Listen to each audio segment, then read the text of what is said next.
If Arabella Martinez says she's going to do something, she does it. And by the looks of Oakland's Fruitvale Transit Village, she does it well. As CEO of the Unity Council, Arabella has overseen the transformation of a BART parking lot into the $100 million Fruitvale Transit Village. The Fruitvale Village is a bustling mixed-use development including retail, housing for families and seniors, and is the centerpiece for increased park and open space development, community facilities, street and facade improvement, all built around a pedestrian plaza connected to the BART station. The Fruitvale Village had its genesis over 40 years ago when a group of young Hispanics were determined to take steps to empower their community through economic, social, and physical development. A small cadre of leaders knew that if they worked together, they could effect change in the Fruitvale community. They created the Spanish-speaking Unity Council under the direction of Arabella Martinez to begin an ambitious program of redevelopment in the Fruitvale. They never envisioned that their organization would evolve into a nationally recognized institution with a legacy of building community.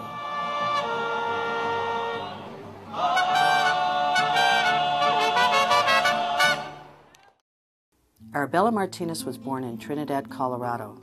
Her father worked in the nearby mines but lost his arm in an accident when Arabella was quite young. Her mother had to work as a seamstress to care for Arabella and her older sister. At the start of World War II, Arabella's mother took her 2 young daughters to the Bay Area and found work as an electrician in the booming shipyards. She was the sole support of the family, and after the war, she remarried and moved to Palo Alto so the girls could attend good schools. After high school graduation, Arabella was determined to attend college, despite her family's economic circumstances. She enrolled in UC Berkeley and graduated in 1959 with a major in social work and became the first member of her family to attend and graduate from college. Upon graduation, Arabella became a social worker in both Alameda and Contra Costa County. With the advent of the War on Poverty, she became the director of an anti-poverty program in Livermore. During this time, she was awarded a John Hay Whitney Fellowship to attend graduate school at Berkeley and received her master's degree in social work in 1966. It was also during this time that she came in contact with the civil rights group Community Services Organization, or CSO, and was moved by one of their young leaders, Herman Gallegos. Herman recalls this period clearly, and of watching the young social worker bring her energy and intellect to bear upon the many problems facing the community.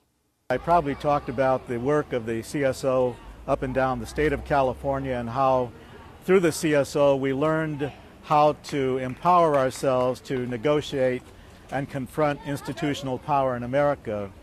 It was this tone of saying that we must get involved because words without action is meaningless.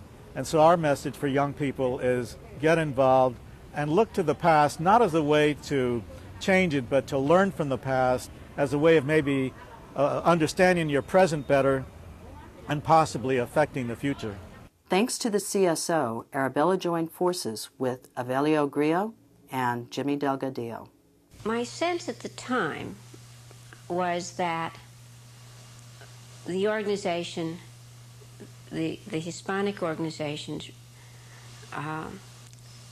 were so separate, and that if we could join forces, if we could begin to talk to each other, that we could develop a coordinated plan of action.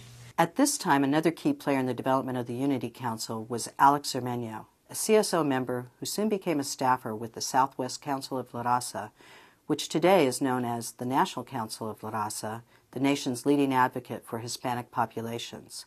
For the past 12 years, Alex has been the chairman of the board for the Unity Council. And you got to understand, at that time, most of the talkers and so-called leaders were men, a bunch of machos. And here comes this little, full of energy, petite, cute lady, insisting that we do something, that something get done. Well, we're used to pontificating, we're used to about sitting around and talking. I recall her as what I would describe a pesky person. Always on your back, always insisting, wouldn't let you alone. And eventually we'd say, okay, go ahead.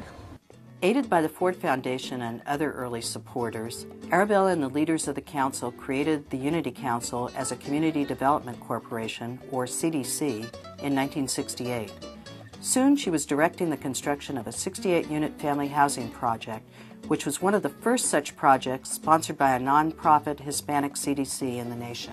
One of the big accomplishments is in terms of housing. We have built housing for low-income people, low and moderate-income people, and for senior citizens, and you can see those facilities. The second accomplishment has been in our programs, our English as a second language programs, in our employment training programs.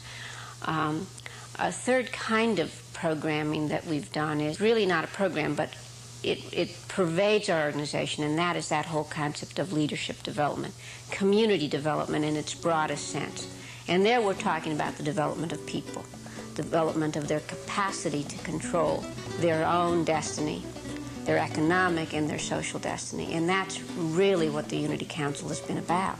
In early 1977, Arabella was asked by the newly elected President Jimmy Carter to join his administration as Assistant Secretary for Human Development Services in the U.S. Department of Health, Education, and Welfare. At the time, Arabella was the first Hispanic woman to be appointed to such a high position in government.